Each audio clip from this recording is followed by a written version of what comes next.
സ്നേഹിതരെ, നിങ്ങൾക്കെല്ലാവർക്കും യേശുക്രിസ്തുവിൻ്റെ നാമത്തിൽ എൻ്റെ പ്രഭാതവന്ദനങ്ങൾ.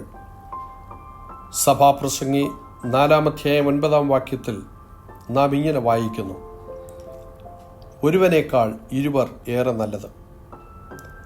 അതിൻ്റെ ഗുണങ്ങളെക്കുറിച്ച് താൻ തുടർന്ന് വിശദീകരിക്കുന്നുണ്ട്.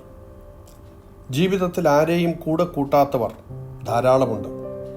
തങ്ങൾക്കുള്ള സമ്പത്തോ സന്തോഷമോ കീർത്തികളോ ആരുമായി പങ്കുവയ്ക്കുവാൻ താല്പര്യമില്ലാത്തതിനാൽ വിവാഹം പോലും കഴിക്കാത്ത പ്രസിദ്ധരായ ആളുകൾ ഉണ്ട് എന്നുള്ളത് ഒട്ടും തന്നെ അതിശയോക്തിയില്ല. ഏകനായി സൃഷ്ടിക്കപ്പെട്ട മനുഷ്യനെ ഏകനായിരിക്കുന്ന നന്നല്ല എന്ന് കണ്ട് അവനിൽ നിന്ന് തന്നെ തക്ക തുണയെ ഉണ്ടാക്കി നൽകിയ ദൈവം മനുഷ്യൻ്റെ ദൈവഹിതപ്രകാരമുള്ള കൂട്ടായ പ്രവർത്തനങ്ങൾക്ക് വലിയ പ്രാധാന്യം നൽകുന്നുണ്ട് എന്നുള്ളതിന് നല്ല ഉദാഹരണം തന്നെയാണ്. കർത്താവ് തൻ്റെ പ്രേക്ഷിത ദൗത്യ നിർവഹണത്തിനായി ശിഷ്യഗണങ്ങളെ അയക്കുമ്പോൾ ഈരണ്ടായിട്ടാണ് അവരെ അയച്ചത്. പ്രാർത്ഥനയോടുള്ള ബന്ധത്തിൽ കർത്താവ് പറഞ്ഞു, മത്തായി സുവിശേഷം 18-19 ഭൂമിയിൽ നിങ്ങൾ 2 പേർ യാചിക്കുന്ന ഏത് കാര്യത്തിലും ഐക്യമെത്തപ്പെട്ടാൽ അത് സ്വർഗസ്ഥനായ എൻ്റെ പിതാവിങ്കിൽ നിന്ന് അവർക്ക് ലഭിക്കും. നമ്മോടൊപ്പം പ്രാർത്ഥിക്കാനും ആത്മീയ കൂട്ടായ്മകൾക്കും ധാരാളം ആളുകൾ ഉള്ളപ്പോഴും നമുക്ക് വ്യക്തിപരമായി ഒരു ബന്ധം ദൈവത്തോട് ആവശ്യം തന്നെയാണ്. എന്നാൽ ദൈവത്തോട് ഇപ്രകാരം വ്യക്തിപരമായ ബന്ധമുള്ള 2 അതിലധികമോ ആളുകൾ ഒരുമിച്ചുള്ള പ്രാർത്ഥനകളും കൂട്ടായ്മകളിലും അസാധാരണമായ ദൈവപ്രവർത്തികൾ ഉണ്ടാവുക തന്നെ ചെയ്യും. നല്ല ആരോഗ്യമുള്ളപ്പോൾ, സമ്പത്തുള്ളപ്പോൾ, നല്ല ഒരു വരുമാന മാർഗമുള്ളപ്പോൾ ഞാൻ ഒറ്റയ്ക്കാണെങ്കിലും ലോകം കീഴടക്കിക്കളയാം എന്ന് ചിന്തിക്കുന്നവർ ധാരാളമുണ്ട്. ആരുടെയും ഉപദേശമോ സഹായമോ ഇല്ലാതെ ജീവിക്കാൻ എനിക്കറിയാം എന്ന് ചിന്തിക്കുന്ന യൗവനക്കാരുടെ എണ്ണം കൂടിക്കൂടി വരികയാണ്. ഇൻഡിവിജ്വാലിറ്റിക്ക് വളരെ പ്രാധാന്യം ഇവിടെ നൽകപ്പെടുന്നു.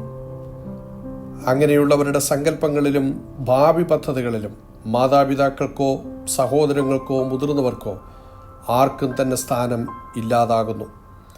തികച്ചും അവർ സ്വാർത്ഥമതികളായി മാറുന്നു. പിന്നീട് തിരുത്തുവാൻ കഴിയാത്ത തെറ്റുകളിലേക്കും തിരിച്ചു വരുവാൻ കഴിയാത്ത വഴികളിലേക്കും അവർ വഴുതിപ്പോകുന്നു. സ്നേഹിതരെ, ഇത് ദൈവീകമല്ല. കുടുംബജീവിതത്തിൽ ആദമിനൊരു ഹവ്വയും, ശുശ്രൂഷയിൽ മോശയ്ക്കൊപ്പം ഒരു അഹരോനും, സമാഗമന കൂടാരപ്പണിക്ക് ബെസ്ലേലിനോടൊപ്പം ഒരു ഒഹലിയാബും ദൈവം നിയമിച്ചാക്കി. കൂട്ടായ പ്രവർത്തനത്തിൻ്റെ ഫലങ്ങൾ, അതിൻ്റെ പ്രയോജനങ്ങൾ ദൈവം മനുഷ്യന് മനസ്സിലാക്കി കൊടുക്കുകയായിരുന്നു.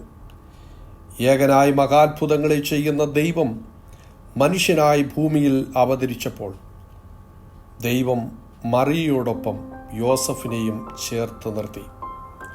യേശു കർത്താവ് തന്നോടുകൂടെ ഇരിക്കേണ്ടതിനും താൻ ചെയ്ത ശുശ്രൂഷകൾ ചെയ്യേണ്ടതിനും ശിഷ്യന്മാരെ തിരഞ്ഞെടുക്കുന്നു എന്നത് വളരെ ശ്രദ്ധേയമാണ്. ഒരുമിച്ചുള്ള പ്രവർത്തനങ്ങളുടെ വിജയത്തിൻ്റെ പ്രധാന ഘടകം ലക്ഷ്യങ്ങൾക്കായുള്ള ഐക്യതയും പരസ്പര വിശ്വാസവുമാണ്. യോഹന്നാൻ 17 കർത്താവായ യേശു ക്രിസ്തു തൻ്റെ പൗരോഹിത്യ പ്രാർത്ഥനയിൽ പോലും താൻ തിരഞ്ഞെടുത്ത തൻ്റെ ശിഷ്യഗണങ്ങളുടെ ഐക്യതയ്ക്കായി പ്രാർത്ഥിക്കുന്നുണ്ട്. കുടുംബത്തിലോ സഭയിലോ സമൂഹത്തിലോ പ്രാർത്ഥനകൾക്കും ശുശ്രൂഷകൾക്കും പ്രവർത്തനങ്ങൾക്കും കൈകോർക്കുന്ന എവിടെയും ദൈവം തൻ്റെ പ്രവൃത്തി വെളിപ്പെടുത്തുക തന്നെ ചെയ്യും. മാനുഷികമായി വിഭിന്ന അഭിപ്രായങ്ങളോ ആശയങ്ങളോ ഉണ്ടായിരിക്കാം. എന്നാൽ ദൈവിക വാഗ്ദത്തങ്ങൾക്കും ലക്ഷ്യങ്ങൾക്കും വേണ്ടി ഒരു മനസ്സോടെ പ്രാർത്ഥിക്കാൻ ദൈവം ആഗ്രഹിക്കുന്നു. അത് നമ്മിൽ ആരംഭിക്കട്ടെ, നമ്മുടെ കുടുംബങ്ങളിൽ നിറവേറട്ടെ, അത് നമ്മുടെ സഭയിലും സമൂഹത്തിലും വെളിപ്പെടട്ടെ. ദൈവം നിങ്ങളെ അനുഗ്രഹിക്കട്ടെ.